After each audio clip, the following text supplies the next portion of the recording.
Well, my goal today was to shoot a really cool video in a vineyard, but the skies opened up earlier and it just got really crazy rainy. I mean, the rain was coming down like crazy, and so I wasn't able to get out and do that. Instead, went indoors and I shot a blog on video and why and how I do video for my business.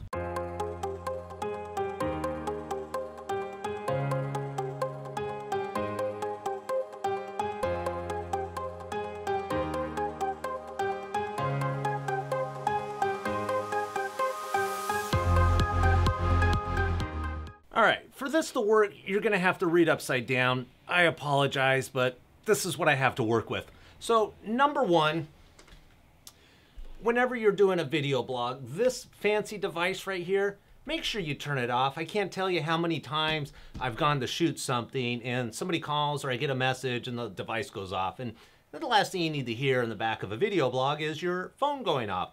Also, if you have a computer that makes noises, go ahead and turn the speakers off there.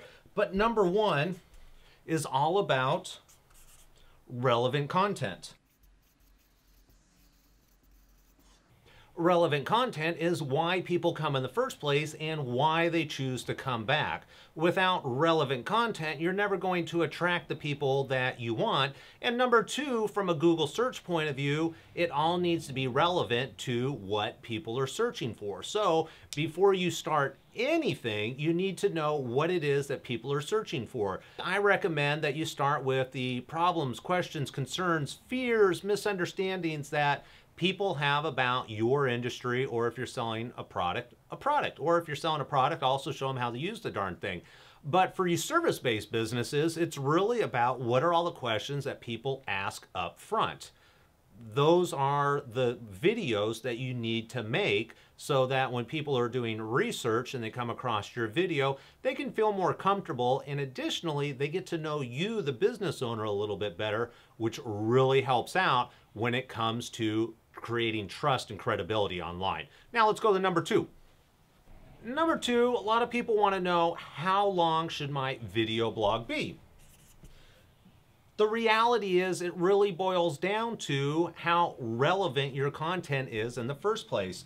I like to top out at 3 minutes, but 2 to 3 minutes is typically where we get to start. If you have great content, you don't need to worry about going to, I have to create 2 minutes worth of video, or, oh, I need to stop at 3 minutes. If it's relevant and it's compelling and people are watching it, why not go 10 minutes, 15 minutes, 20 minutes? I know a number of people that do an hour's worth of content. Are people going to drop off? Yes, but if you're able to attract and retain people because of the quality of your content, not just skipping out and going short, then it's going to add to the credibility of your YouTube channel. And by the way, the credibility of your YouTube channel is very important because YouTube is the second largest search engine, which gets into number 3. You need to upload your content to YouTube.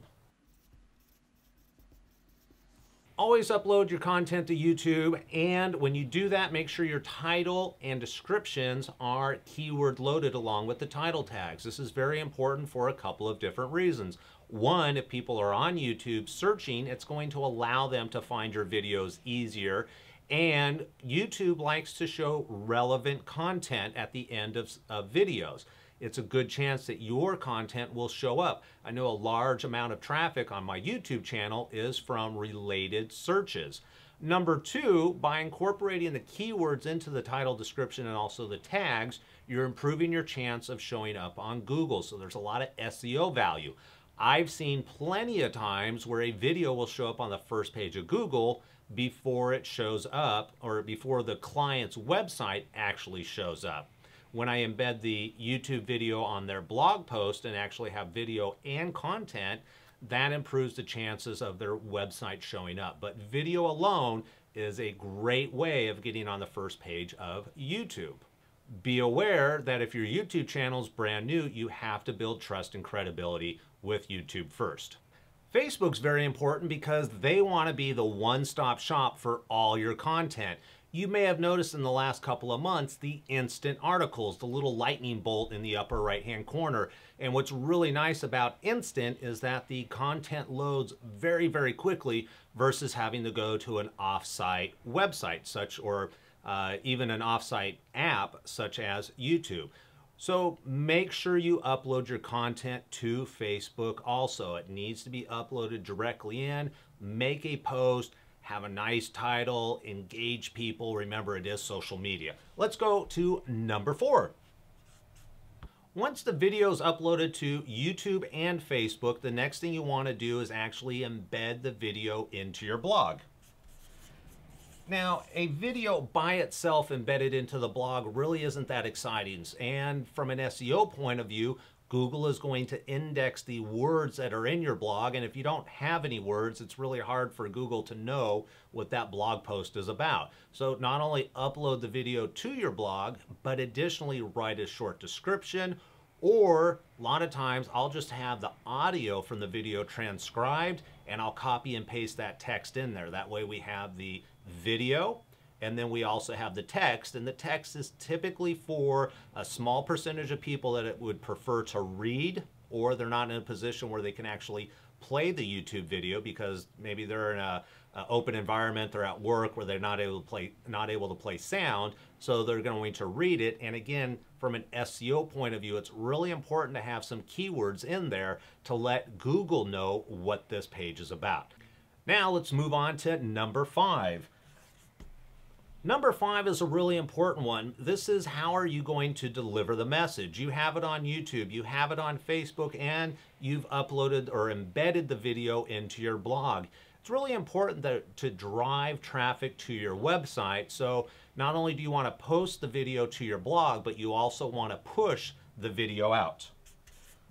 And by pushing, what I mean is that you want to push the actual blog page to your social media. You're essentially repurposing the video that you already uploaded to Facebook by pushing the blog page now out on a separate date. I recommend giving it maybe a week or two so that people are not going to see the same content back to back. This is a great way of repurposing your content. Additionally, you want to push your blog post out through Twitter and any other social media accounts that you're actively involved in. While on the subject of pushing content out, your YouTube channel has a number of different social media links that you can push the actual video directly out through YouTube. This is a very powerful way to drive the message out instantaneously before the blog post actually gets published. You can also use this content in your newsletters. These are all great ways of repurposing your content and making sure it gets out to the widest audience as possible. As you know, the more people that see it, the more people that read it, it's going to boost your visibility and credibility online, which are key to growing your business. All right, number 6 and the final step, and that is repurpose. Repurposing content is a great way to recycle content that you've already used. This is especially important on Twitter. If you're posting 15 to 30 times a day, then it's really hard to come up with new content. The idea is then share new content plus some old content from the past. I always recommend that you do have a marketing calendar in place. That way you know what content you've shared and what content needs to be shared in the future. So these are the basic 5 steps that I use when promoting and pushing out video. I want to be a part of your success. If you have any questions, comments, suggestions, or feedback, I'd love to hear about it. Leave a comment below and I'll be sure to get back to you.